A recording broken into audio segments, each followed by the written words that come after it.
Hello and welcome, heroes, to the Crit Academy. I'm your host, Camden. And I am your host, Justin. And I'm your co-host, Ian. This podcast was created to provide you, our heroes, with new and reusable material for both players and DMs. We hope to inspire you with creative content that you can bring with you on your next adventure. Our show may not be suitable for young children, but neither is our D&D games. Oh, man. Do you want me to do the Patreon stuff? No. Okay. You thought Camden was taking over the podcast? I'll give him the workload. I don't mind. You certainly do not mind. Oh, no, I don't at all. I relegated to co-host. No, I am definitely a host. Thank you.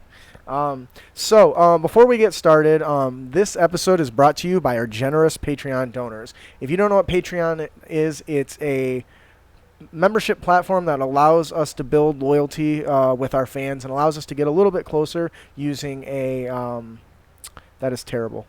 If you don't know what Patreon is, it's a membership platform for creators to build relationships with their most loyal of fans.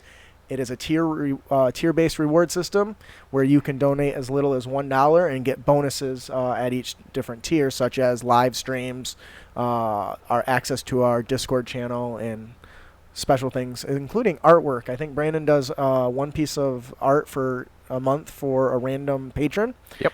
Which is nice. And if you like his art, you can he's actually does commissions. His top full body color is only $20, which is a steal. That being said, we want to thank you for joining us today here at Crit Academy, where everything's made up and your rolls don't matter. Yep, that's right. Your rolls are live. That's actually not what that's supposed to be, but that was pretty good. I like that. It's just like, try again. Yep, your rolls are yeah. Yep, that's right. Your rolls are like. Huh, that's weird. There's usually something there. Yeah, Must be because we're on a cliffhanger episode. could be. I think so. I shouldn't have implied. I was trying to imply it was falling off a cliff. That's funny. Yeah, no, I got it, but that's not what that is. I thought maybe that's what you thought it was. We have a really great show for you today. Unfortunately, Brandon will not be joining us. He will not be joining us for a few weeks. He is now on second shift. So while we figure out the best way to do it, Carefully. we'll probably have guests on. I know Camden has opted to fill in for a little bit, so thank you very much, Camden. We appreciate it. But he's on second shift, so we'll have to figure out something at some point. But I'm super busy and Sundays in the summer, so we're going to leave it on Monday for a little while. That being said, we have a really great show. I think I said that already. Yes. But before we get to our show, we like to start off on a high note.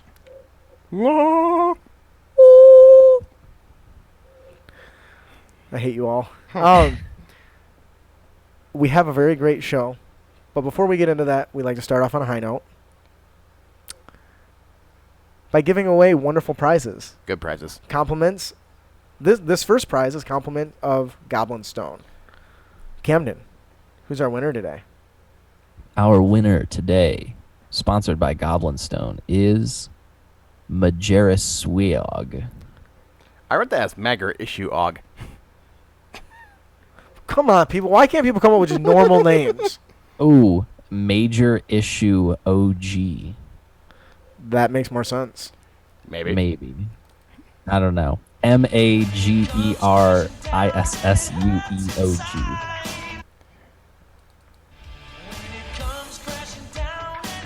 It's kind of quiet, isn't it? That's okay, though.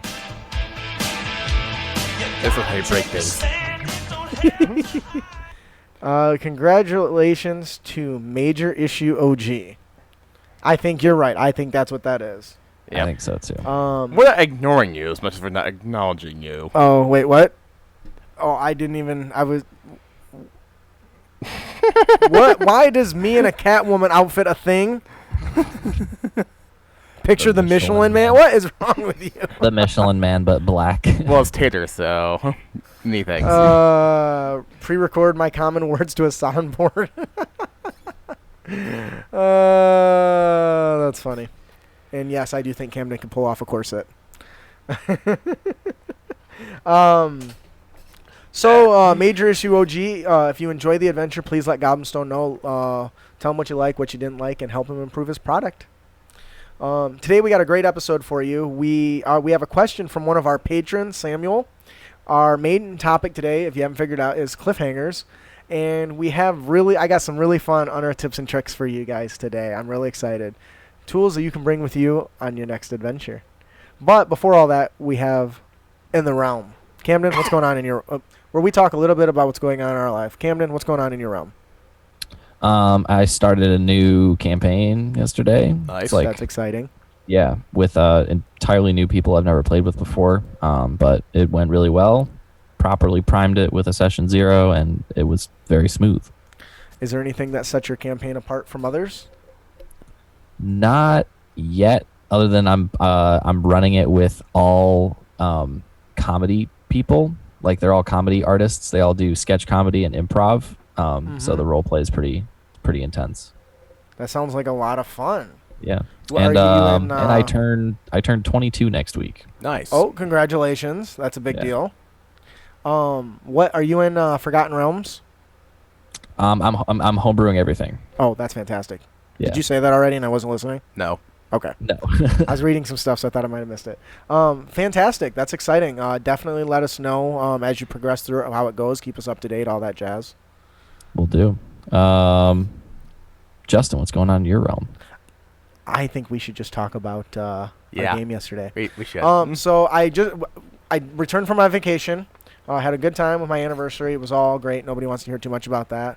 It was a week in Beach House. Fantastic. What we really want to talk about today is we played Giant Killer Robots Heavy Hitters yesterday. Me, Ian, and Brandon. Yeah. If you've not seen this game, oh my God, these minis are baller. It's like Armored Core, like the board game, where you like build. And correct me if I'm mistaken. They're this big. Yeah, they're what, 5 inches maybe. Something like that. And they're very highly detailed mechs. We got pictures that we posted on our Facebook. I'll include a couple in the show notes at some point when the show goes live, so you can look at them. But And have them said, screw Ian. yeah. So okay. So anyways, you build your deck out of like 25 cards. Well, and- more than that, but well, you make it George Wi-Fi card deck. It's a 25 card deck, but there's a lot of choices. Yes. And you build your mech out of like the components of those cards. And as you like take damage, you mill away your deck, so you start to lose functionality. It is by far, bar none, the best mechanic for taking damage and like something that can fail that I have come across in a board game. Would you agree? Yeah. It's up there. And the first few seconds were kind of rough because both of them attacked me, and I thought they were going to tag team me. But turns out that after about 3 rounds, he was so far ahead. Brandon and I teamed up, #teamwork on Ian, and he still kicked our asses. More like you attempted to team up on me. Yeah, we still got our asses kicked like a bunch of little biatches. So To be fair, I did have the devil's luck that round. Ed says he moved the stream to his phone. It looks a lot better. So I am certain it's the feed through YouTube, not our stream. So, yeah. Yeah. That makes no sense, but I wish I could open up in a different browser, but I don't have another one. I bet it might look different. Well, but there's Explorer. that we don't talk about that. But anyways, so what was your favorite part of this game? Because I thought it was amazing. I just like the fact that we brought in a game that we've thought to play for months now, and we finally got around to it. Yeah, it was fantastic. If you don't know, so each pilot is like sponsored. Yeah. By a corporation. So when we started playing spells, we were making like random bullshit of why that person was poisoned. Like I think I had like Hammer Industries or Hammer something. Yeah. And so I was like, "How you feeling, Ian?" He's like, "I'm good." I was like, "Are you sure that taco you had last night isn't bothering you?" Hammer Industry sent that to you, and it was like a poison taco that makes him like have disadvantage when he attacks or some shit. It's pretty fantastic. Lots of meta for like building complex strategies, which is amazing. It was fun. Yeah, can't recommend enough. That's what we did like for a couple hours yesterday, and got to check it out. JKR Heavy Hitters. GKR. Shit. GKR Heavy Hitters. I knew that. Because you said Giant. J. Yeah, J. I know Giant doesn't start with J. Just like Major doesn't know Major starts with or has a J in it instead of a G here. Major issue. So yeah, that's what we did, and it was a lot of fun. I can't recommend it enough. So that's really what's going on in our realms. Yeah. Ian, if they'd like to visit other realms, how can they do so? They can visit other realms by going to our sponsor, Audible, where they can get a free audiobook download and a 30-day free trial. all you gotta do is either go to our website or go to audibletrial.com/Crit Academy. And our website is critacademy.com for That those of you too. who don't know. Yeah, so definitely check it out. The Audible thing, I'll tell you what, if you don't listen to Audible, I drove for 14 hours to North Carolina, and it goes by a lot quicker when you are far off on a dragon's back flying through the air. I'll tell you what. Get a little nerdy with me. Dun, dun, dun, dun, dun, dun, dun, dun. Anyway. So, yeah, I'm glad that seems to be working better for Tate at least. Sorry, Sam. That being said, I think we're ready to move on to our Let's Talk About Blank segment, where we answer listener-submitted questions. Apparently, Sam looked up the board game, and yes, it is expensive. Yeah, like 125 plus, right? Actually, I checked Amazon. The base price without any being on sale is $150. Actually. Yeah. And now, if you consider the quality of the mechs that are in it, you're talking like Warhammer $80 quality each. I mean, they're pretty awesome. Actually, the miniatures were designed by what? The miniatures were designed by Weta Workshop, which are the guys who did all the props for Lord of the Rings. And didn't they also do the designs for the mechs in District 9? Yeah. Yeah. So Yeah. that same design type stuff's pretty cool. Ed says, "What? You couldn't talk to your wife? She was sleeping the whole trip, man, because I was driving."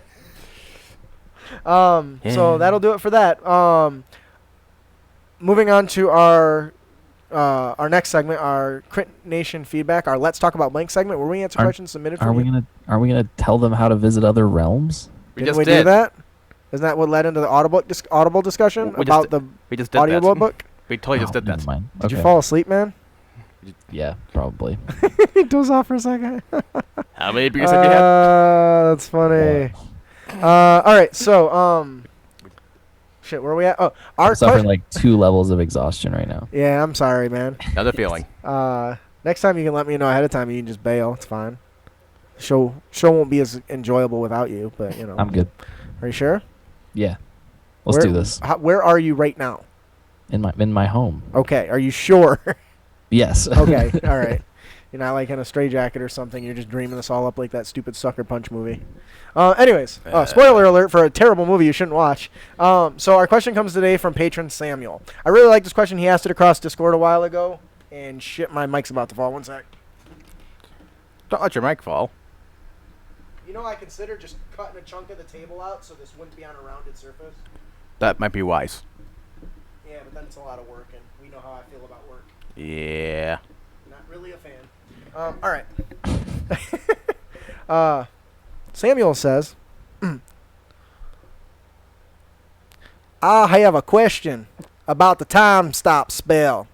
If a lich casts time stop and then cloud kill, let's assume he rolls max on the time stop, being 5 rounds, you know.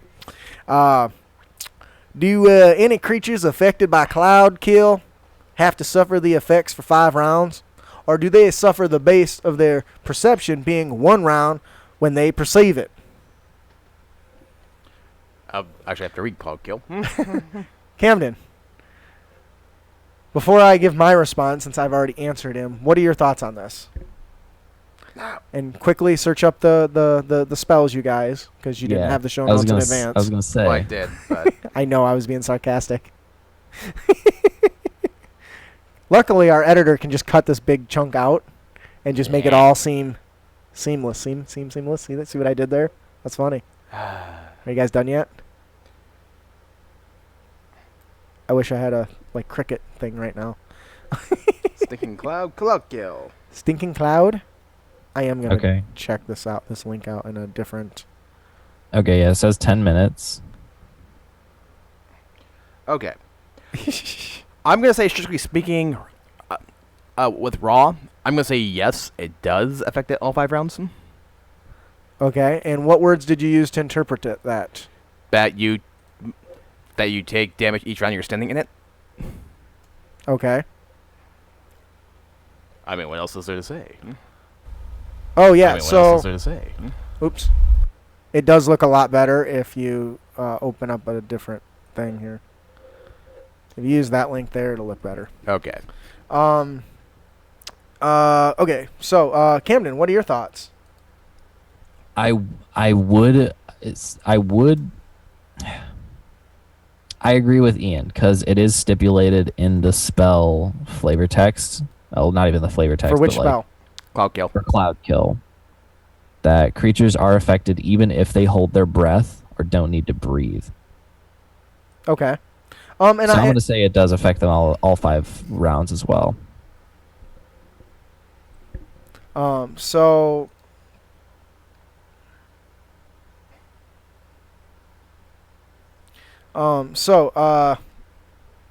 I believe you're both mistaken.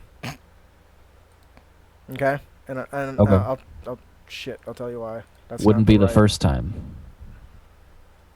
I see how you can becomes a common where is oh duh, I'm an idiot. I can't find the wording because I'm spelling it wrong. I think is it time stop one word? No. Well, no, I had it right. Why is it? This wiki can't be right. All right, so is this the right wiki? Is that a 5th edition wiki? Well, it says it is, but I don't know that I believe it. Anyway. Yeah, this is the right one.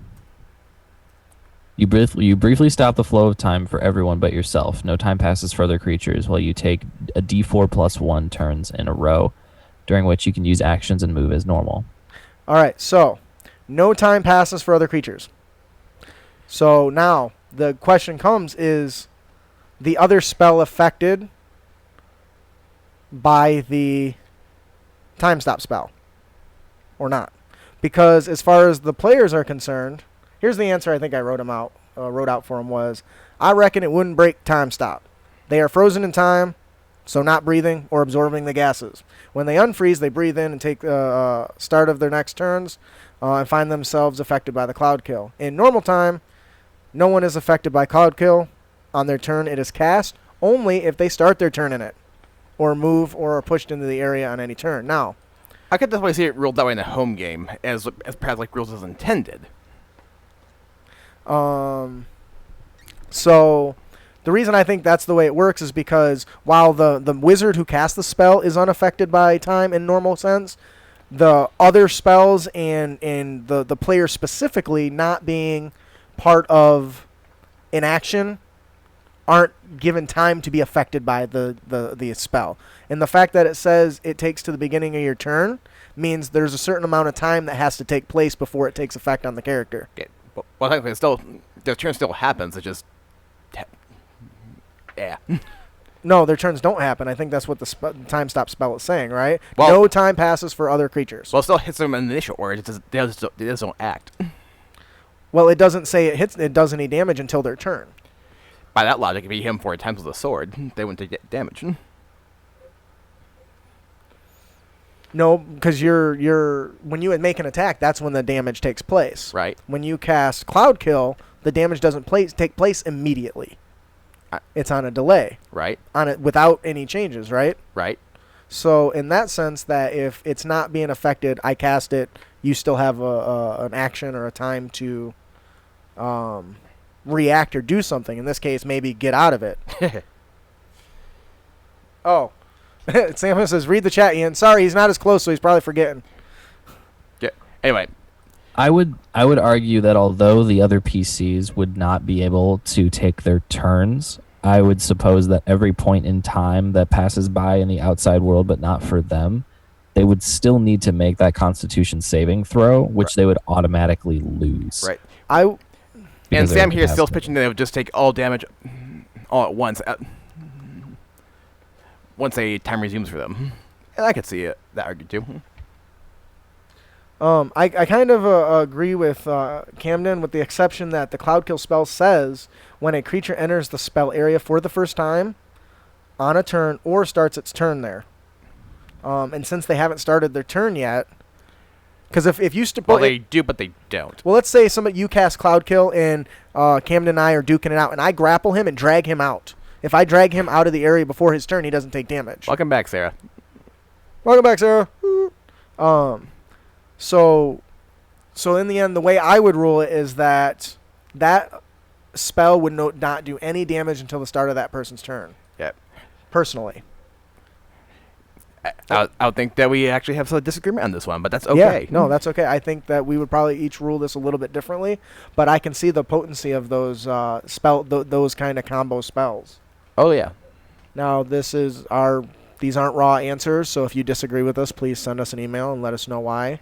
But obviously, we would rule them slightly different, and I think that that's okay. I think either way, but man,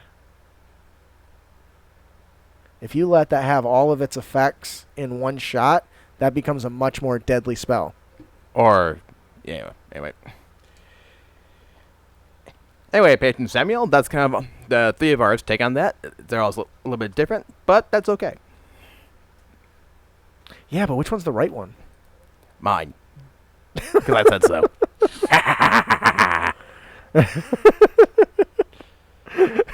Sam says, we are currently in a nerd argument over wording of a spell.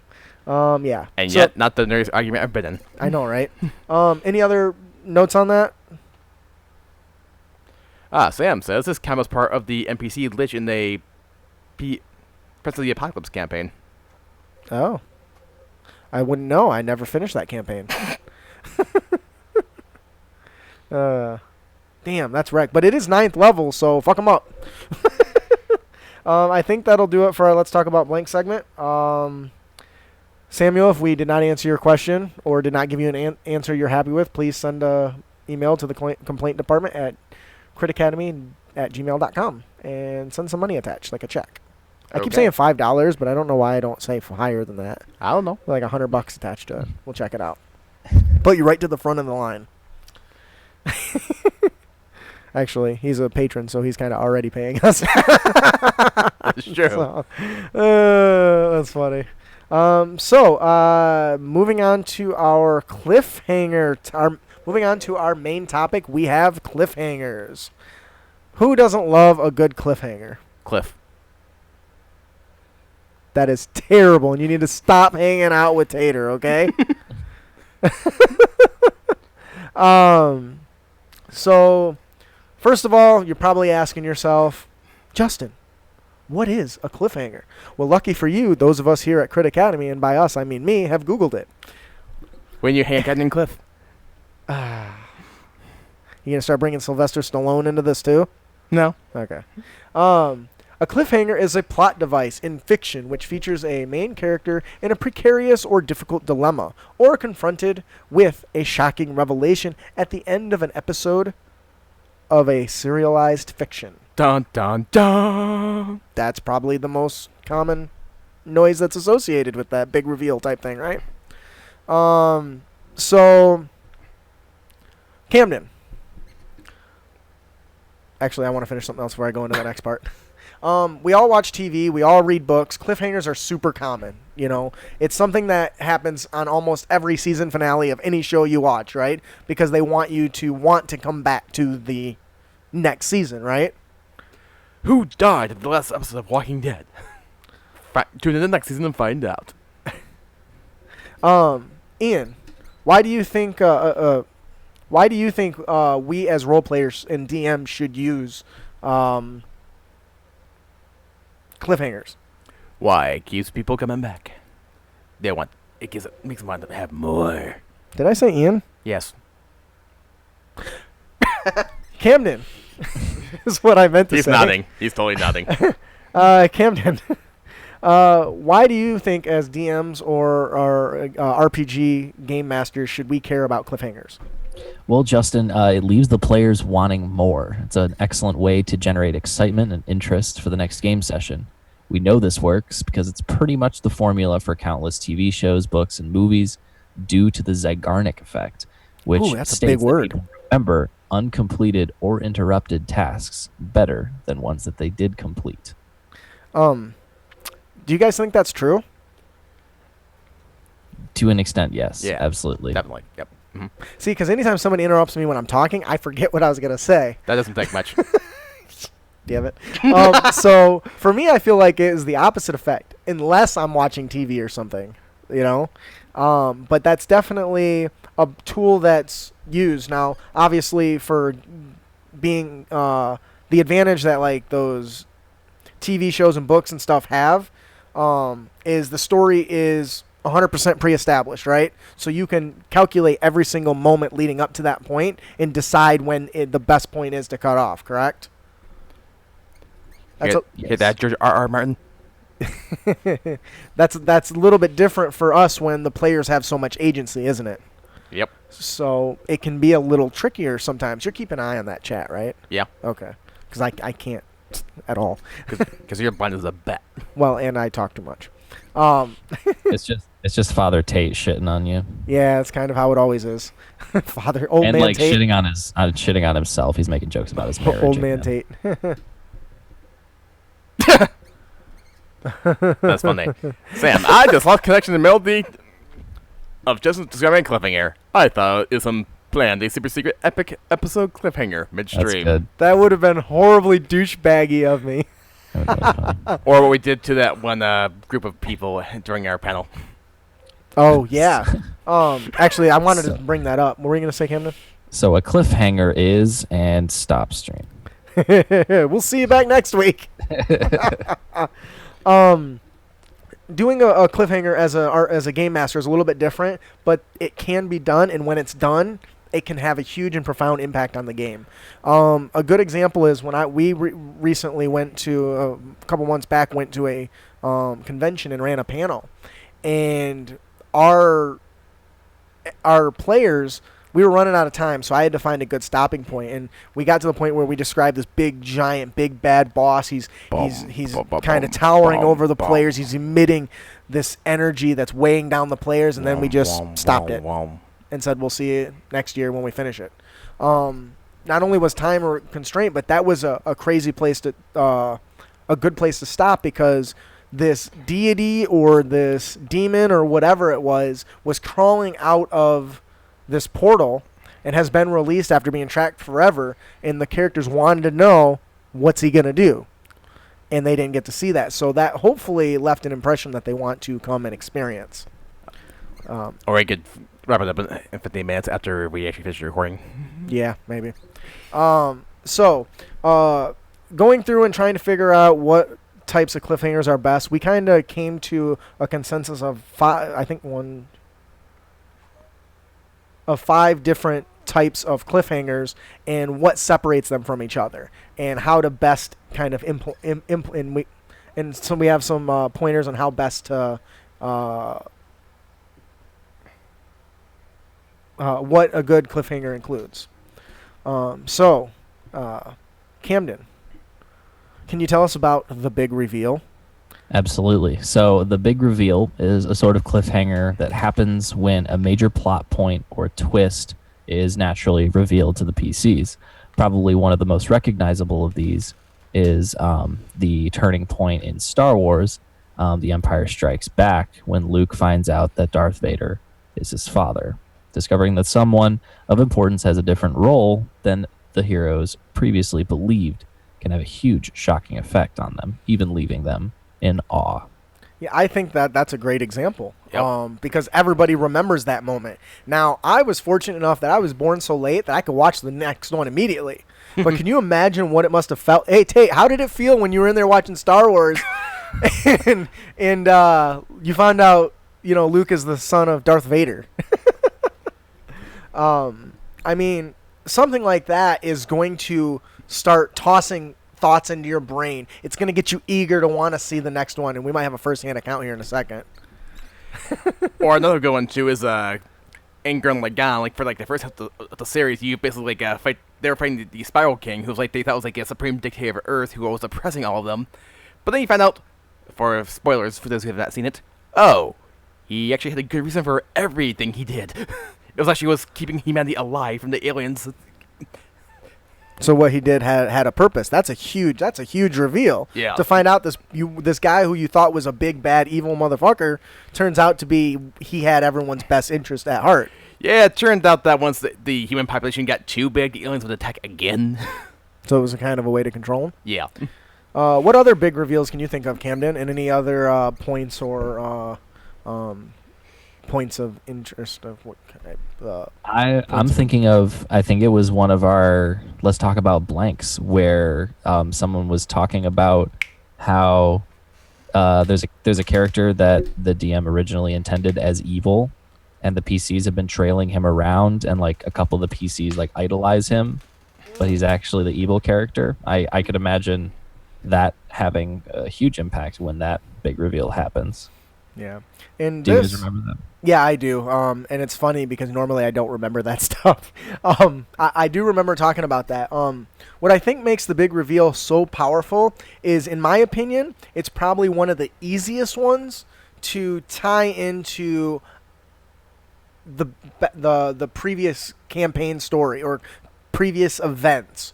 For instance, there's a guy in one of my homebrews who they always run to, the Mr. Owaka, the traveling merchant that I stole right out of Final Fantasy X, and he always is available when the players are traveling. He goes around. He's always there. And there was a big reveal in the end that he was documenting their travels, which is why he was always there. And they found out that he was feeding information to the big bad. And the big bad was always one step ahead of him when they started to plan, because Owaka would subtly ask questions about, their adventures. And, of course, players are going to be excited to tell somebody about him, right? If you start asking about it, of course, they might embellish a little bit. But when they found out that the big bad already knew what they were doing because they had already told him, that was a hell of a reveal for the players. They're like, son of a bitch. And a lot of stuff that happened up to that point started to make sense. Anyway, and there's some other of our patrons here pointed out, like Thanos snapping his fingers in Avengers Infinity War, or, as Taylor pointed out, in Game of Thrones, just so many cliffhangers because of all these storylines that are going on. Oh, yeah. And he also asked you, have you ever had the experience where a cliffhanger was caused by the player's decisions and the DM didn't expect it? Yes. Yes, absolutely yes. And I think I actually talk about that later, but I might as well go ahead and get into it now. When players make a decision and I'm not prepared for it, if the game's gone long enough, I can try to end at a good moment leading up to a decision that I'm not sure where it's going to go. So, for instance, if I've planned for them to meet this noble and I have no combat set up planning for this, because there was no reason in God that these players would want to even engage these people. Theoretically. And they turn around and decide they're going to kill him, I'm going to do all I can to lead up to the engagement with the role play and talk it up, maybe describe how he draws his blade and it begins to glow, and everything I could to talk it off, and then cut it off there. Not only did I build up, spend a few minutes building up to the opportunity, maybe arguing back and forth, but it also gives me another week to prepare for actually what's going to happen, and now I got to figure out what the hell the glowing sword's going to do. Actually, that kind of made me think, too, of, I never actually played the MMO, but, like, the first trailer for Star Wars The Old Republic. Uh-huh.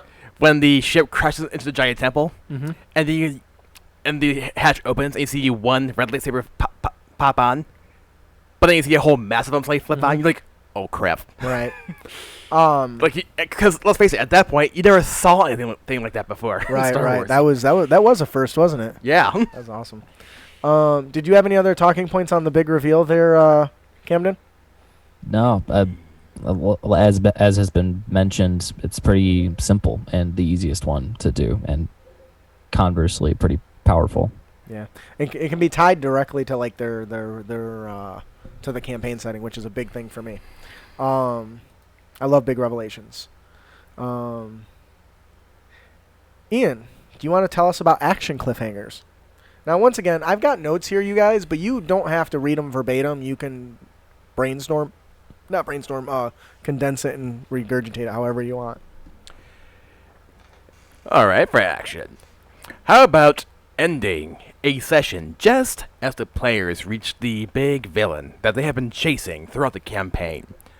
And often, this is the most common form of cliffhanger and the easiest to set up and see coming. Action cliffhangers leave the players with a heightened sense of excitement and the uncertainty of combat. Leaving the game ending before the combat can lead the players to spend time between the next session, perhaps planning and plotting what they'll do when combat starts. So be ready for any potential surprise combos. And this can be quite useful if you're running out of time or content that you've prepared, or maybe on the battle is in sight, which we kind of discovered. Yeah, that's what I was just answering per Sam's question, that, The action one, Okay. in my opinion, is the easiest. It's flat out the easiest to do because you can just say, okay, we're gonna stop there before you fight the big bad. And Sarah here just said that she did that with a session for Storm King. Yep. Super. I know Camden mentioned the big reveal being easier. I actually think the action is probably the easiest because you can stop at any point. And what's great about it is the most flexible in the fact that you can plop it anywhere that, oh, shit, the player surprised me. They decide they're going to go investigate this thing that I have no story on. Okay, well, I'm just going to make it up going from here. And, they're going to roll a die. Giant T-Rex attacks them. They did a crappy survival roll. Now they're going to fight something random. I describe, the big giant T-Rex, roaring and belling. It's swatting trees down with its tail. And, it roars and everyone's, innards begin to, vibrate. And I'll see you next week type of thing. Okay, first off, Sarah, props for giving a shout there to Attack on Titan. And I think she may have mentioned the session stopping when you stopped the session that one time. Which session? I don't remember. Storm King's Thunder. Yeah, you got to be more specific. I've done it. I've stopped games so much. When there's a whole row of giants chucking boulders into the Oh, city. right. How does she know about that? Did we talk about that? I think she played Storm King's Thunder. Oh, okay. Oh, yeah. So in Storm King's Thunder, there's one of the towns is surrounded by like 12 like storm giants, and they just begin a barrage of chucking rocks and boulders and crushing things. Great place to stop. Yep. Because the whole world is coming down around the players. Yeah. And you can go into super detail as that's happening. You could choose to give the players an option to take an action or what they're going to do before. Maybe go up, along some ramparts or take cover in a building. But if you just go into this describing how the world's falling around them and just stop, that way you got a fresh start to combat. As soon as the game comes back, it will give them a lot of time to think about the scenario. It'll give them a lot of time to figure out what they want to do. Nice. Any team combos that they want to do. And as a DM, make sure you put on your yes and hat so that you can be ready for that. Sarah said she's DMing it right now. It's a really, really fun one. Yeah. I hope you run the part with all the NPCs a little better than I did. I had too many new people and it didn't go super great. Yeah, and there's a couple of NPCs like, how on earth could you even possibly survive this encounter? That's part of the challenge. But anyway, No, I mean at all. that's part of the challenge. No, I Run mean and at hide. all. Run and hide. Run and hide, motherfucker. Run and hide. One person dead, and they still died. Yeah, they did. The building came crashing down on them. Camden, do you have any other talking points on this? Anything that you think would add to the enhancement of this or the heightened sense of excitement and uncertainty of combat? I would say as the nature of this is action, make sure to describe the build up in very vivid detail. This Yep. can't be like the big reveal where it's like, and you find out this. Luke. And that's it. It has to be like, and then you turn around and a giant looming figure standing before you. The shadow casts out hundreds of feet and His sword bursts into flames. And so from behind the curtains, a dozen rogues appear, and then the leader snaps his fingers, and the room goes dark. Oh, that's nice. That's cool. So that was a good one. Both of you guys have really great examples. So when you're doing the action, make sure that this is a good way to do it. But don't in any of these, don't overuse these. Yeah. If you overuse them, it becomes an expectation, and it'll lose its kind of pizzazz, so to speak. And Sarah, just to give another good tip, tweak the NPCs just a bit so they match up with the characters' backstories, and it gives the players more investment in the game. Ooh, that's really good. I wish I would have did that. Our next cliffhanger is the emotional roller coaster. Why just toy with their minds when you can toy with their fragile emotions? Matt? The easiest way to pull this off is with attachments. We all know attachments. We all have attachments. Most notably and most frequent of these is killing off an NPC that the players have built a strong attachment or love for. That killed Bob! Especially if this NPC has been around and helpful to the PCs for a good length of time. This type of cliffhanger often takes place at a moment of extreme high tension. We just talked about, the 12 frost giants tossing all the boulders into the city. If one of those happens to hit a weakened player and or hits a weakened NPC, or they're all weak, I guess in most cases, hits if they crush Tiny Tim. Especially if I've lost where I was at for a second. Yeah.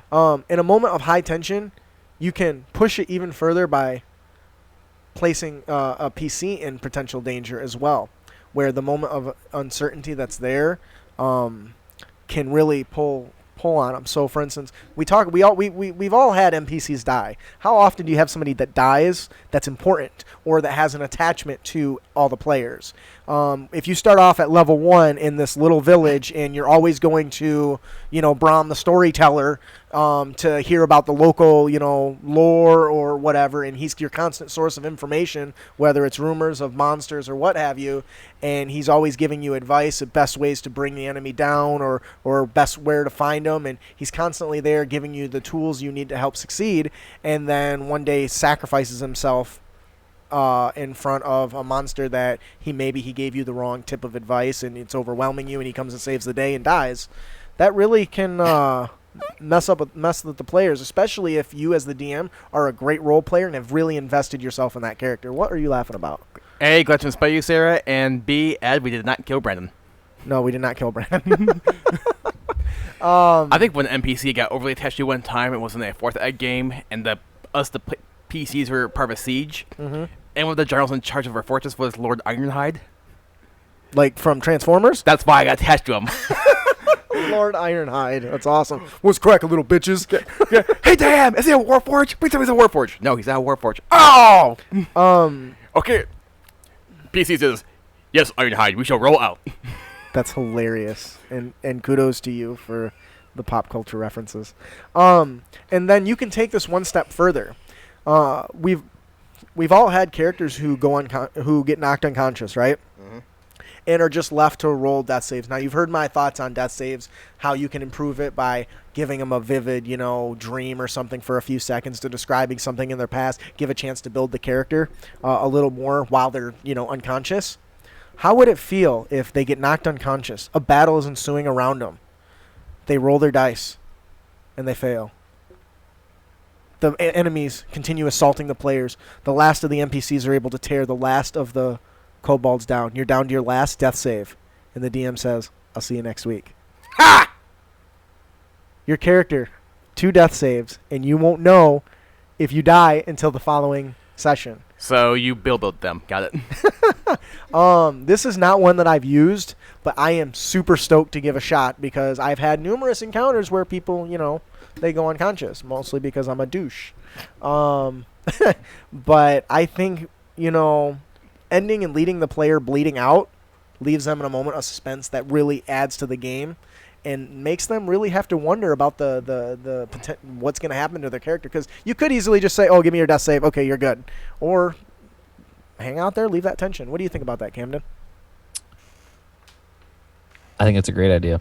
I think that'd be pretty crazy if you could time that out. My other thought would be back to killing NPCs. On top of like an NPC that they've formed a relationship with. If you have particularly emotionally inclined, particularly outgoing players, give them a cute like companion, like an animal or a fey creature that follows them around, and then like put that in danger. You don't have to kill it, but like it gets kidnapped and it disappears or something. That reminds me of Adventure League when like a wizard character, and this character was remember like a 12-year-old girl, and she nonchalantly just cast Thunder Wave.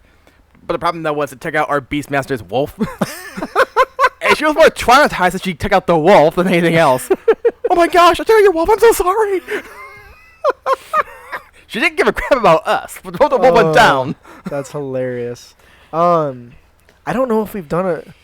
Let me know. I don't recall. Have we done a DM tip about really engaging the NPC familiars and stuff? Have we done something about that? No. Does that sound familiar? No.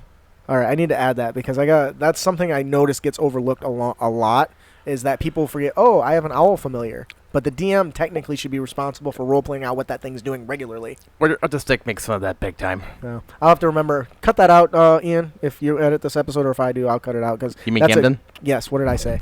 Ian. You can't blame me. You're here every day, okay? Yes, I can. Sorry, Camden. Because I think that's a really good, important player tip, and I got a lot to add to that conversation. But that'll do it for that one. Camden. Would you like to tell us about moral ambiguity? Maybe I want moral ambiguity because you called me first. No. Okay.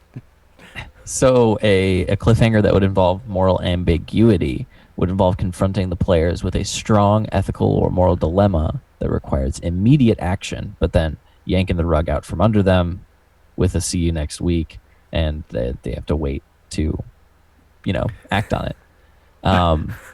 I realize I gave you to this, and the biggest whole point of that is something that you probably don't have memorized. That's all good. All right, you can push through it. Maybe stop interrupting him. Sorry, I can't help it. It's my flaw. We did an episode on this, episode 15. Our encounter of the podcast, I believe, was Time Will Tell, where heroes must choose to let a child die with a known dark future. Of that child, I presume. Yeah, that was the one where the players encounter a child has been kidnapped, and it turns out that the witch or warlock that took her actually is plagued by dreams and nightmares of the future of infants who are born in the mass genocide and evil deeds that they will do. So when the heroes arrive, they're told this story, and they have to decide, do they save the child or let this evil warlock stop this child from dying, who is going to have a future of burning an entire temple or village or something. I play characters that fireball a child themselves. So that would be a really good example of something like that. On the flip side, I play characters that would defend this child to the last breath. But I like it. It's important to note that you make this decision a big one. It needs to be really heavy, allowing the potential murder of a small village, perhaps, or allowing a big bad evil village rather, to escape to rescue an orphanage full of children, or having to choose between letting one of two good people die. Oh, my power would totally let the orphanage burn. Oh my god. You know it's true. Evil people. I think you're spot on. Those are some pretty good examples because sometimes the players have to make a decision that may go against what their belief is or their alignment, and they're stuck in a situation where there is no right answer. Stay tuned to our encounter of the podcast, where, if these two people are going to die, who do I choose? If you end it right there where they got to choose between, the mayor and the priest, one runs the town from a more religious aspect, where the other one's a more stable economics and governmental and financial situation, but they're both good people. If they have to make that decision, it shouldn't be taken lightly, and they should understand the depths of and the reaches of that'll have in the campaign. If you let the religious leader die, how is that going to affect the campaign moving forward? If you let the person who's running everything die, how's that going to affect the campaign going forward? So when you put these challenges in front of your players and you end on those scenarios, make sure that they have time to dwell on the way it'll impact it in the future between sessions. I'm going to be right back. I think he's going to poop. Maybe.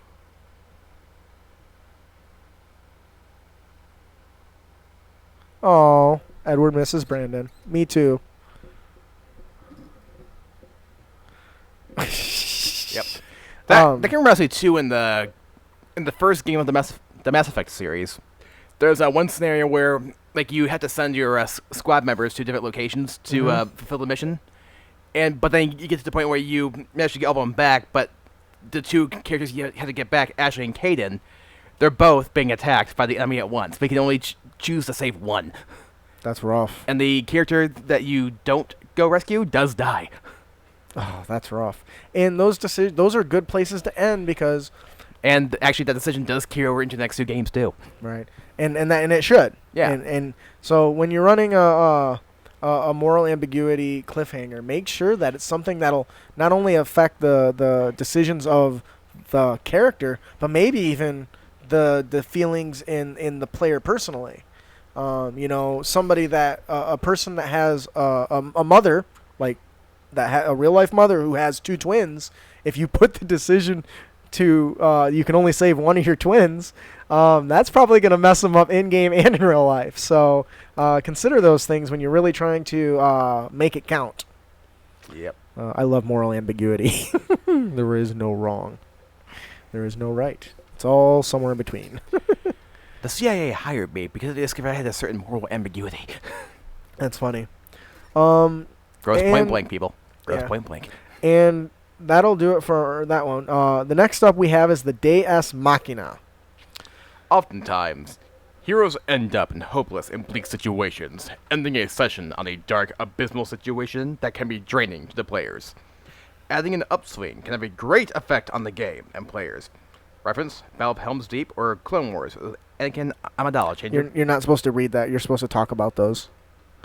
I That's read why it as It written. says reference. That's why it's in, those. So a couple good examples of that would be The Battle of Helm's Deep. From Lord of the Rings, The Yeah. Two Towers. and I actually don't remember that one as well, but I do remember the Clone Wars when Anakin and Amidala are pinned up against the column, and they're surrounded by enemies, and these giant monsters are coming out about to eat them. Then all of a sudden, you see like 100 lightsabers, kind of light up, Yeah. and that's a moment where if you ended right there, would you end it where they're surrounded and potentially are expecting a TPK, total party kill, or would you continue and end the cliffhanger as all the little lightsabers showed up? Yes. Okay, thanks for answering that. Camden, what do you Because think would be the best opportunity Joking for that? aside, you really can't go wrong either way because they can both give you different types of cliffhangers. Because one of them is like, "Oh crap, we're so screwed," while the other one was like, "We actually might survive this." Yes.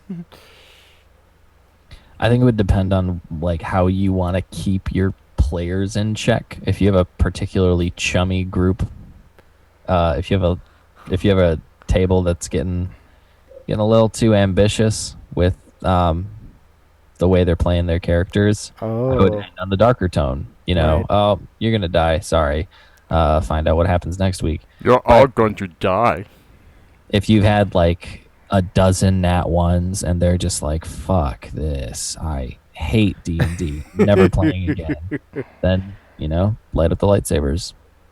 Yeah, I agree. I think you're right on. I think it's a good situational choice. How you as the DM want to proceed with that. Did you want to continue where? But the point, though, is many battles can get players in a lot of hopeless situations. Like when enemies storm the gate, they kill their allies left and right, and your party is falling faster than a blind troop in the winning. What? Hmm? That makes no sense. What does it say?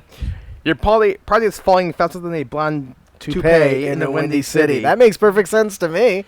And chances of success look nigh impossible. I might have slipped something in there that probably shouldn't have been, but whatever. You're probably right. I don't give a fuck. And out of nowhere, a glimmer of hope, reinforcements, powerful beloved allied characters appear, like Gandalf at the Battle of Helm's Deep. Oh yeah, that's the part. I knew that was in there for some reason. I Or couldn't some remember other that. slim to none chance triggers giving a glimmer of hope. Whatever the case, be sure to end the scene and such it at this point before anything can be resolved. Yeah, you don't want to give them time to run around and start doing shit, right? Overall, I think this is a powerful tool, and this is a great way to reinforce the fact that the players aren't all powerful. Because with something like this, you can, if they get themselves into a situation that's too much, or if you put them in a situation that's too much, and they know they can't deal with it, giving them a few options that can help them do this. So let's say, for instance, we'll use we'll keep the Star Wars reference. If your characters are quote unquote Anakin and Amidala there, leading up to that point, you should, as the DM, have options available for them to allow that support to come. Either give them an opportunity to find a way to reach an ally who's powerful and can change the tide of battle, to get a message out to a friendly allies. In this case, was the Jedi, right? Some sort of way that they can send out a message but not know the response. Whisper a secret to a moth, which will fly away, and summon the eagles. Yeah, there you go. That's from which one was that one from? Which Lord of the Rings? Fellowship of the Ring. Oh, is it? Anyways, why don't you just take the damn birds the whole way? I don't know. Because they hated humans at the time. Oh, maybe. But the point is that as the DM, when you set this up, make sure you give those opportunities, because as they're about to get their shit face kicked in, they might not know why didn't this work. They might think that, did I do something wrong? And it'll put that doubt whether they're going to succeed or not into their heads. So, is there any other points you wanted to touch on there, Camden? No, I think that's it. And Taylor points out, players sometimes just need a reality check. All the time. Otherwise, they just might get cocky, and the DM story will get hijacked and turned into the Wild West, with no clue what's going on. Yeah. You're not wrong. Way to go. Apparently Brandon's on the Discord. He's kicking it. Shouldn't he be working? Probably. So then we'll leave you with this. Don't be afraid to mix and match those different styles as well to give you a hell of a cliffhanger. Mixing an action scene with a moral ambiguity scene can make for very interesting, and then combining even more than that, maybe 2 or 3 of them to get a really big whopper. No, Ryu. I killed your master. I have this other point. Should we go through the talking points of the good cliffhangers? Should include these, or do you think we're good? Let's move on. You want to move on? Yeah. What do you think, Camden? We can move on. Okay. Yeah, you're tired, aren't you? So am I. I think Ed So was saying something about liking watching your expressions between drunk and tired or whatever. Yeah. In Drunk off one line in Google's. our show Lightweight. notes, you'll find a few examples of good cliffhangers, a couple, just 1 or 2 to get off, to get to the 1 or 2 samples. If you can include character backgrounds and backstories, and try to ensure that you let something happen that everyone's wanted to happen. Like when you watch your favorite character unlock superpowers and you're waiting for him to get to that point, something like that. And then, of course, probably the big one is make sure you do a reveal and a terrible betrayal. Those are some of the biggest things you can do to make sure your cliffhanger doesn't suck. Also, Also, putting somebody's life in mortal danger is a big one, too. That being said, that'll do it for our main topic today. Before we move on to our Unearthed Tips and Tricks, we have one more gift to give away, compliments of Loresmith. Camden. Ian. Yes. Who's our winner today? Our winner is Comorec.Andreas.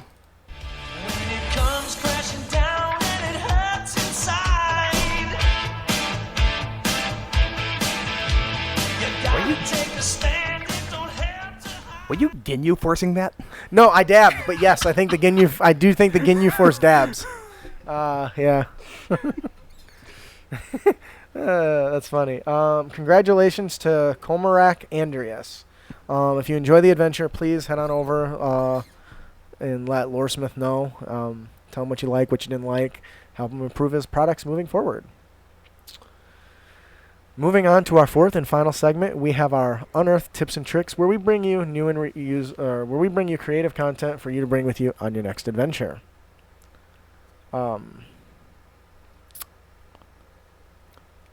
Our character concept is compliments of my buddy Luke. Yep. Luke is the dude. Yep, you heard him. He was in one of our episode 2, I think, and our recently released special episode of The Haunt. His character concept is a hero reborn. This character has already experienced death. He was a single acolyte of a small temple. The temple was under attack by monsters. This hero decided the only way to save everyone was to sacrifice themselves, by using themselves as a distraction. leading the monsters away. Yeah, leading the monsters away, allowing the children and the other villagers to escape. The gods observed this self-sacrifice, and using true resurrection, gave the young acolyte a second life. The character would go on to become a devout follower of that deity, thus becoming a cleric, paladin, or maybe a celestial warlock. I have played a lot of D&D. I have never built a character that had already died. Has anybody else? Nope. I played characters that died in campaigns and came back. Right, but I- never. I homebrewed something, and he was a human, but he was a half undead, so I gave him like little abilities that an undead would have. So he was like a half undead, but I did homebrew a character for a friend that had died. So that's pretty close, yeah. So this one, I've done a lot of different backstories, and I don't know why I had never thought of a character who's not a hero dying and then coming back for whatever reason, and then deciding to become a hero because of that, because they've been given a second chance, that this deity or even another person. It doesn't even have to be a deity you worship. It could be another person who's strong enough to cast, what is it? Is that a 7th level spell, True Resurrection? Something like that. I love that your answer is always something like that, unless you're 100% sure what it is. Nice. It's high. And so I think this gives you a plethora of options. This one talks about as an acolyte, but really you could build whatever story leading up to your death that you wanted. Oh, dang. That's a good point. He's played a Revenant for some sessions. Which is that? Which That book is that in? What background is that? That's a background, right? No, that's a race. Which book's that in? It was an Unearthed Arcana, but That's why. Okay. but they did make it racial options in past editions too, Oh, okay. Yeah, I didn't know that. where your character died and came back to life. That is your race. You're undead. Oh, very cool. Yeah, see, I didn't know that. But that changes the person though. Yeah. They're different. So Yes and no. so I can see that. This one I don't think that they're meant to be undead. They're meant to just be brought back to life. But in any case, I really like this character concept. I look forward to running my own character that had I'm an honestly not so heroic death, and find out he was brought back to life by like accident or something. But I like this idea. Camden, what do you think? Wrong corpse. I think this is a fantastic idea. I think it's a classic story that's been told before of people who were kind of either not so good or not remarkable in any sense, and they demonstrated some act of heroism that granted them awesome powers. You grabbed the wrong hand. I think like in comic books, Steve Rogers, fantastic example. Does he really die though? He doesn't die, but he's a weaker character that is granted powers for his character as like his as a person. Right. And that's what gets him his powers, because he understands what it is to be weak. So yeah, that's awesome. That's a good character concept. Yeah. Kudos to you, Luke. As usual. Yeah, he's a creative guy. All right, that'll do it for our character concept. Camden, would you like to take our monster variant? Yeah, it looks really nasty. true. Our monster variant of the podcast is the Cranium Burster, which is a variant of the giant scorpion, with an added feature called implantation. If the scorpion sting attack reduces a grappled creature to 0 HP, or it bites a target that's already at 0 HP, it implants an egg in the creature's skull through their eye socket. Wow.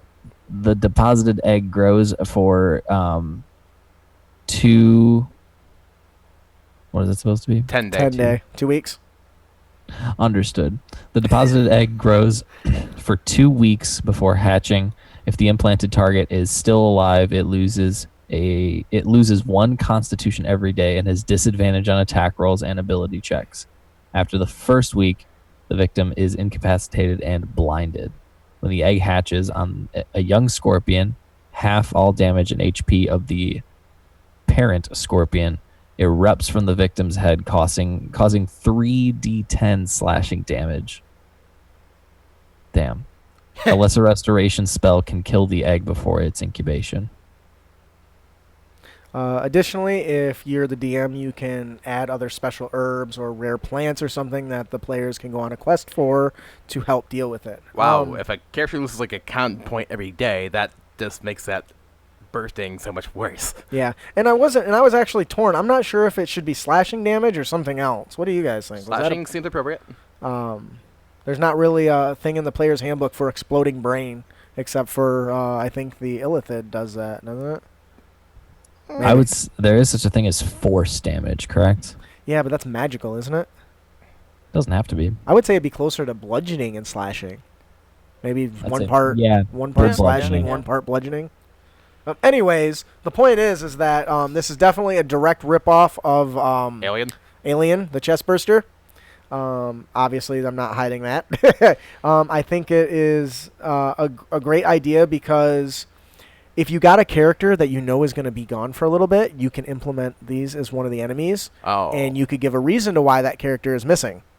Or if you got a character who a player that's infected with this can be taken out of the game or is going to be away from the table for any reason, is great. But also if they want to try something different. Hey, I'm playing this character right now, and I want to try something else. And you can use this as a way to do that in game.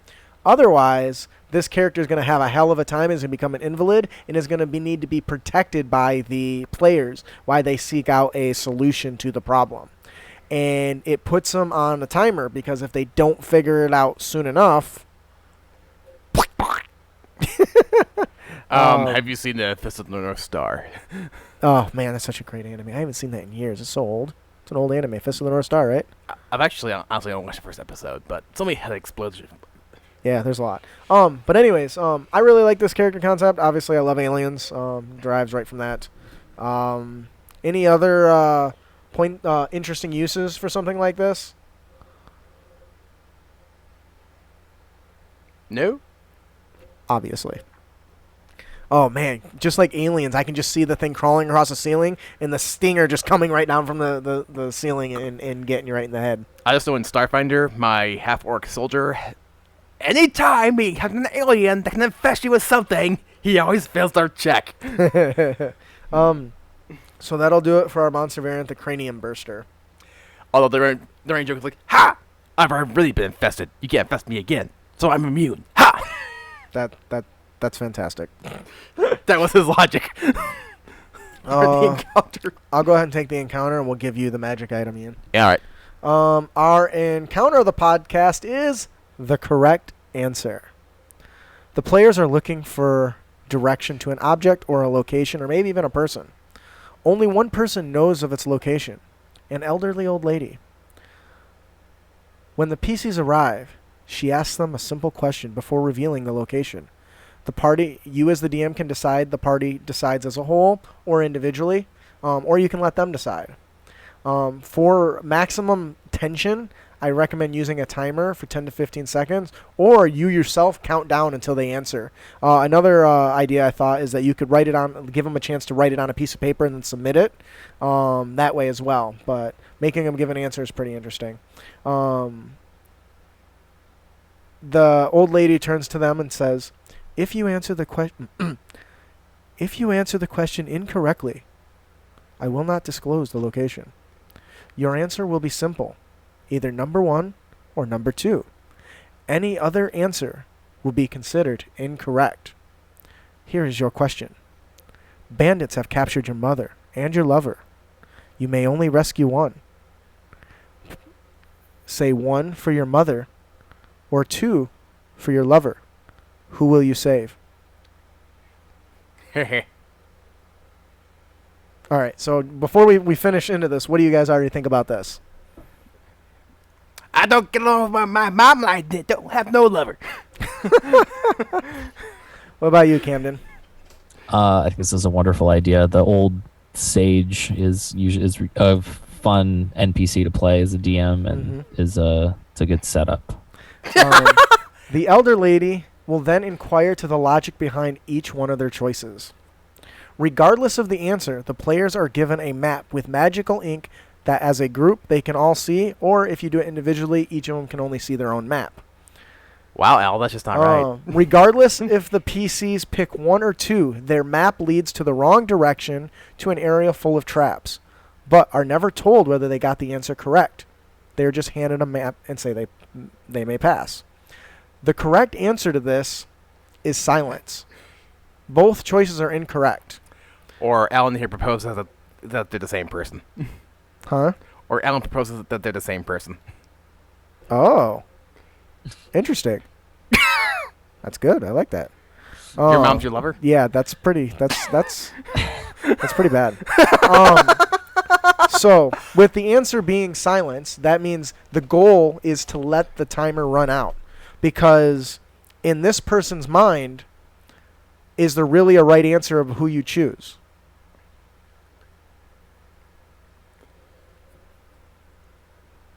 Don't all answer at once.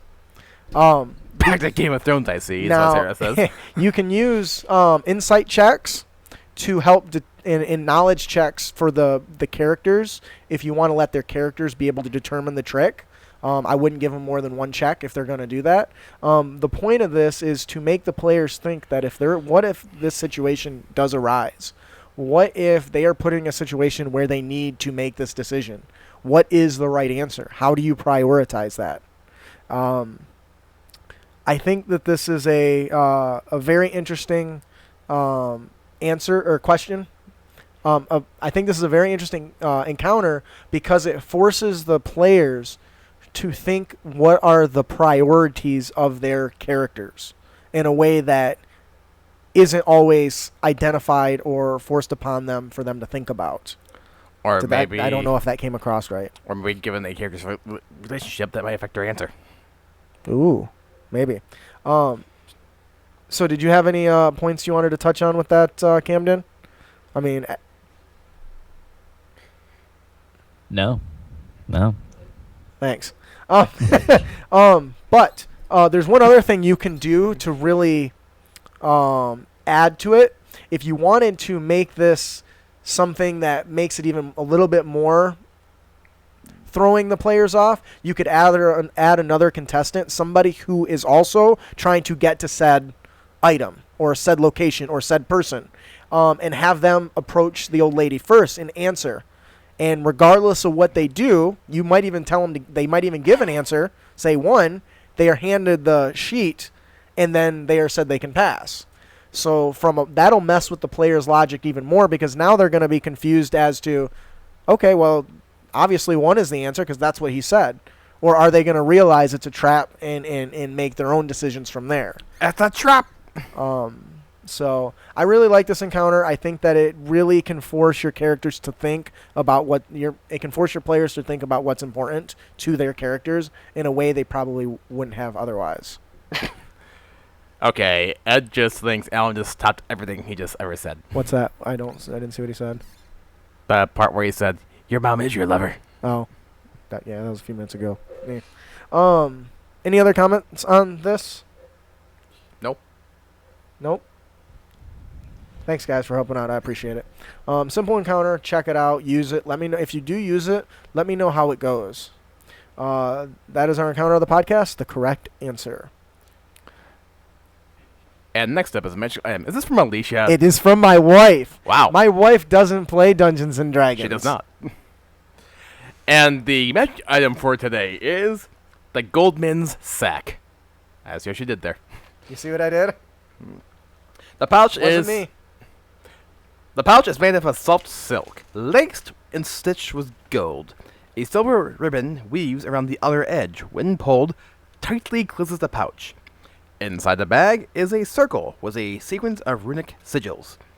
Any gold that is placed into this pouch is permanently turned to silver after 1 minute.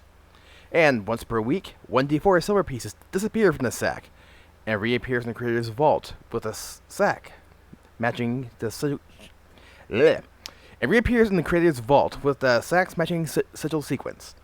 Uses: it is great for using smaller currency in shops, or getting lots of silver to coat weapons, or it could be used to inflate the value of gold. I'm gonna start putting like little breaks in there. So Camden, what do you think about this? I think this is fun. I'm impressed that she came up with this and she doesn't play at all. Well, we were talking about something, and I told her I wanted to do something goofy, and she helped me brainstorm some ideas.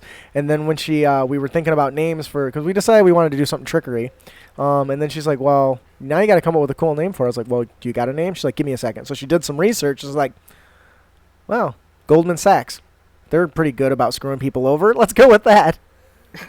I thought this was hilarious, and it's funny because how long will it take before the players notice that every piece of gold they stuffed into it is no longer gold?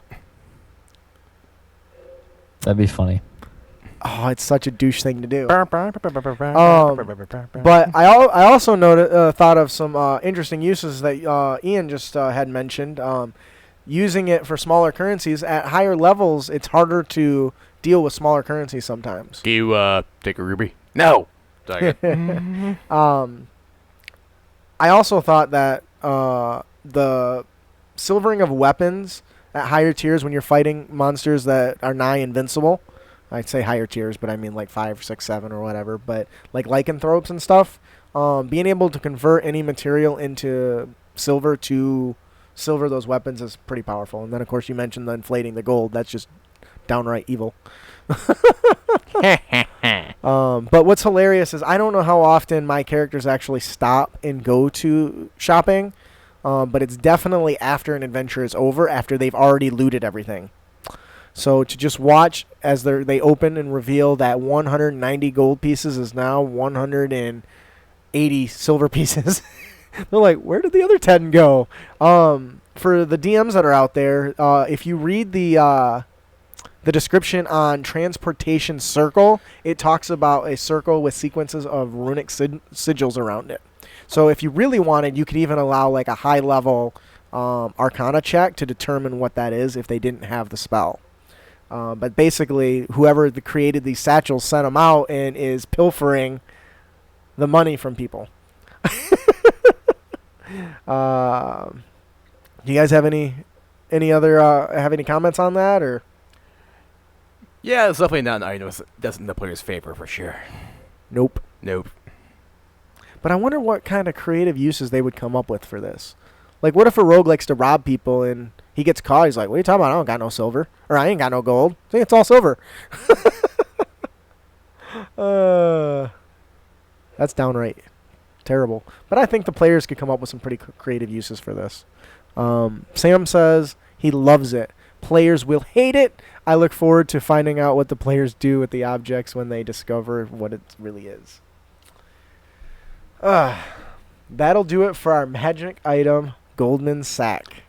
And once again, Sam, it is a pouch made of a soft silk, laced in stitches gold with a silver ribbon. And a sequence of sigils on the bottom. Well, Sam asks about why would they use it over a bag of holding. Not every group gives out bag of holdings like they're candy. They're not every. I'm actually relatively pretty withholding of those. Get it? Withholding, bag of holdings. Haha, see what I did there? Actually, the first one I've given away was part of an adventure module because I don't usually give it away. But it's something more for early on. But man, definitely be fun. All right, Camden, do you want to take our DM tip? Sure. Our DM tip of this episode is to minimize murder hoboing by giving the NPCs more names. Give names to as many NPCs as you can. If the PCs meet a town guard, have another one just leaving for his shift for the night. Call out, "Good night, Bob. Say hi to Mary and the kids for me." This will put some guilt on the PCs if they decide to go ahead and kill Bob, father of two, husband of Mary, leaving his family to grieve for him. Yeah, this comes from Twitter user at Wizard on the Wind. This submission with a Y. I think that this is awesome because while I try to name my NPCs, I often don't name my guards or my random just half the time, some merchants don't even get names unless they ask for them. And I think having little kind of one-liner conversations like this could really breathe life into the world, as well as make the players realize that they're not just a bag of stabbing meat.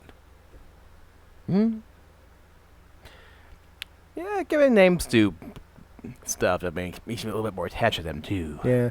I mean, can you imagine if Camden, you're in the dark shadow, your dagger is drawn, you're creeping up on two guards as they chit-chat, and as the closer you get, you realize one has his billfold out and open, and hanging from it is a collection of photographs from his family as he's going down each one, naming off his children. I would hope that would make you think twice about just stabbing him in the head. Because you might change. I would hope that the players may say, okay, I can't stab this guy. He's got 9 kids. Billy, Jeannie, Marcy, Jacob, Pigpen, Janet, Joshua. Damn, how many is that? I don't know. Anyways, Charlie Brown. The point is then they might be encouraged to use other means besides just stabbing them. Great. Another thing about the old PC game No One Lives Forever, they actually give all like the enemies in the game actual dialogue as you're sneaking around. Like it's like sneaking up behind two of them, for example. Like they're actually having like a discussion like, so what is the meaning of life? Well, I never thought about that. I mean, are we just here? Wasn't that out of didn't they do that in Red versus Blue? They may have. The two guys are sitting there, it's like, hey, do you ever wonder why we're here? No. Well, think about it. The only reason we have a red base over here is because they have a blue base over there. And the only reason they have a blue base over there is because we have a red base over here. So why do we have a base here?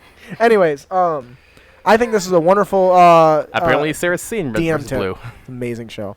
This is an amazing tip. I can't believe I didn't think about it myself.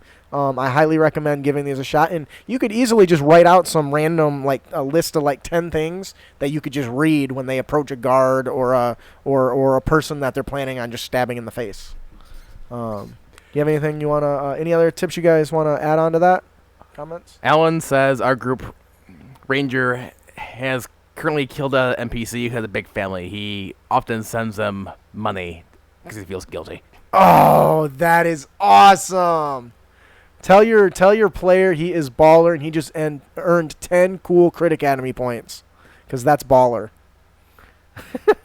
That'll make him think twice about shooting people in the eye. Tate was saying when the rogue creeps up on that man with a lot of kids, and this is Justin. He just turned 5. This is Ian. This is Brandon. Camden, he's the oldest. He's about to turn 22. Maybe even throw, if the players themselves have kids, even toss in some of those names. Snap. Oh. We're on to something. That's funny. Alrighty.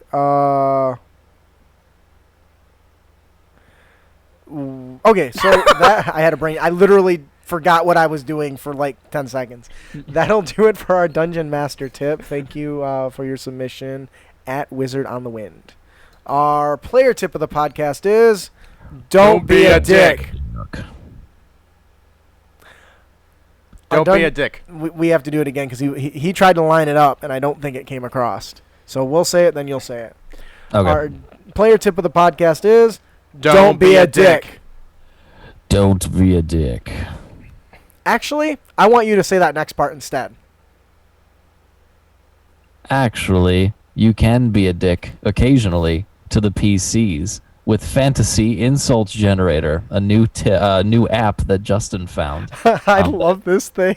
That automatically generates archaic sounding insults. And we've got some samples here. So in the you can Google it and find Fantasy Insult Generator. There is a link in the show notes. I love this thing. I downloaded it and I just been calling everyone I know all kinds of shit. So I think we'll just alternate between each one, going between the topics, and we'll kind of just give some examples. Basically, the soundboard or the insult generator is not a soundboard. It just types it out. It says it comes with basically 3 broad topics. The first one is the bombastic bombardment, the errant slippery gimp, He's looking up. He doesn't see you. Oh, is this me? Okay. Soft tooth poxy ragamuffin. What I bat fouling loon? And of course, you have fighting words. You insipid goat molester.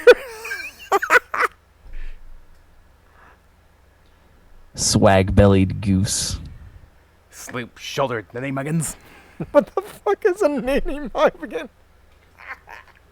Oh my god. And then you've got just one-liner petty jabs. You pig fiddler. Dewberry. Yeah, Dellard.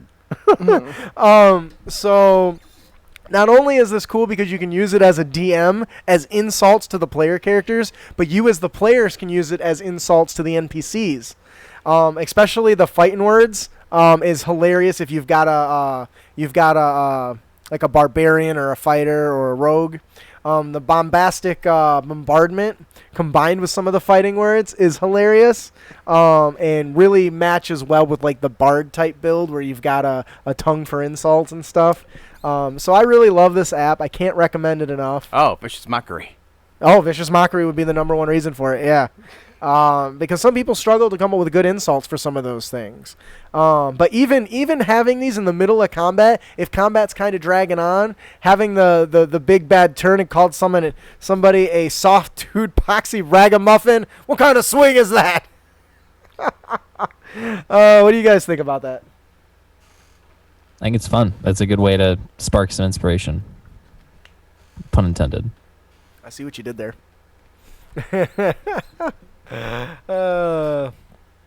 What's that say? Yeah, Terrence was talking about how he shocked them with a picture from 8 years ago.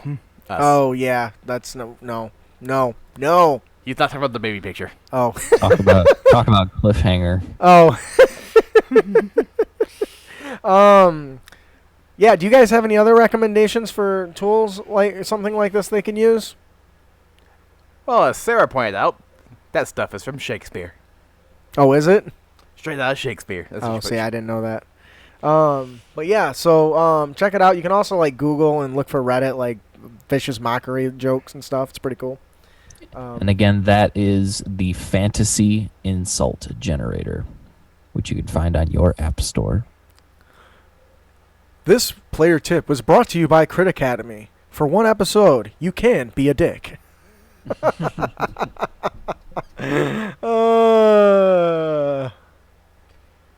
And next off, we have from our sponsor, Jeff Stevens. Well, 1 second. You can say that again. 1 second. And that'll do it for our Honor Tips and Tricks segment. Before we close out, We have yet another giveaway from our fabulous sponsor, Jeff Stevens. Camden, who's our winner?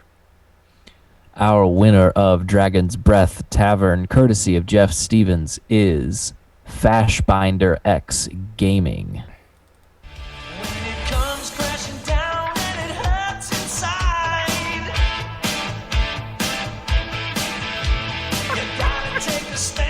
God, we're such dorks.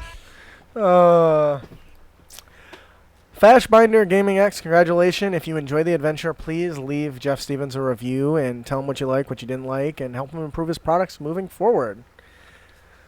Please join us for our next episode where we hear feedback from you, our heroes.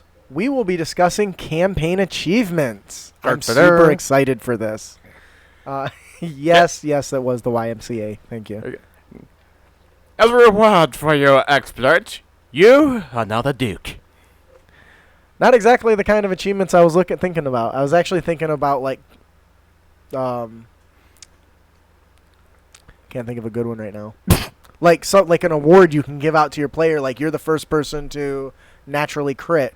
Oh, that kind of achievement. Or you're the first person to get knocked unconscious. You know, weird stuff like that. You are the Duke. I have a big list of them I started working on. So, if you're a patron and you're listening, if you have any ideas for cool campaign achievements, let them know, because I envision like at the end of a campaign having like a list of all the awards and stuff each person got. Like, I was the first person to behead somebody. Stupid shit like that. Anyways, I got some good ideas, and I hope that everyone will like them. If you have any feedback on our tips and tricks, that's right. If you have any feedback, other tips and tricks, or topics you would like us to discuss, you can email them to us at critacademy@gmail.com or send them to us on Twitter and Facebook at Crit Academy. Also, make sure to join our Crit Nation community group.